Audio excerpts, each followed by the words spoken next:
ufite uburenganzira rwose bwo kwiyumva gutya.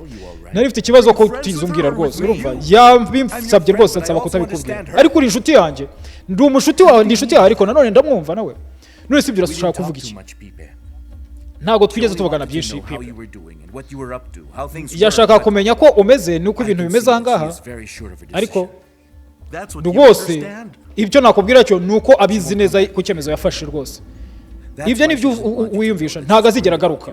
Ni nayo mpamvu adashaka rwose kumenya ibyawe, urumva, adashaka no gukomeza kumenya ukuri umeze. Nese icyo uri kuvuga, namubwiye gahunda zawe na Dias Grandos. Kuba icyo wamubwiye, urumva, Philippe yanashaka kumubwira kugira ngo amenye ukuntu ibintu biri kugenda, agaruke aze akurebe, urumva, umuserereza, urumva. Niba bidakunze rero ntago uzongera kumubona nanone rwose, ntuzigera wongera kumubona. Ndacyakurakariye kubera ko utigeze umbwira, ariko nakubwiye impamvu yabyo, ariko byibuze nsezeranya ko utazongera kubikora. Uko byaba bimeze kose, uko byambabaza kose, jya ubimbwira. Christian, uri umuvandimwe wanjye. Niba nakwizeye atari wowe nizeye, ninde wundi nakizera? Okay, byo nibyo, ndarahiye. Arongera amubeshye ku nshuro ya kenshi. Rwose iyi minsi ntago yigeze nyorohera. Birasa nkaho ibintu byose birimo mwijima, biri umukara.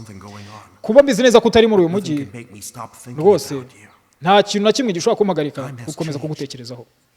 Ibihe byarahindutse, ni ibintu ni byinshi cyane rwose, ariko nanone mfungiranye n'urwibutso rwiza wansigiye.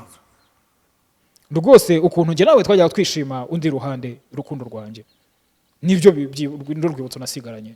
Kagiye kumusubiza se mukabyaramira, noneho umusore atuze, imitima imubana igihumbi, mashini arayifunga. Uyu mukobwa afite mutima kimwoka byaramira, ariko nawe ntiyorohewe.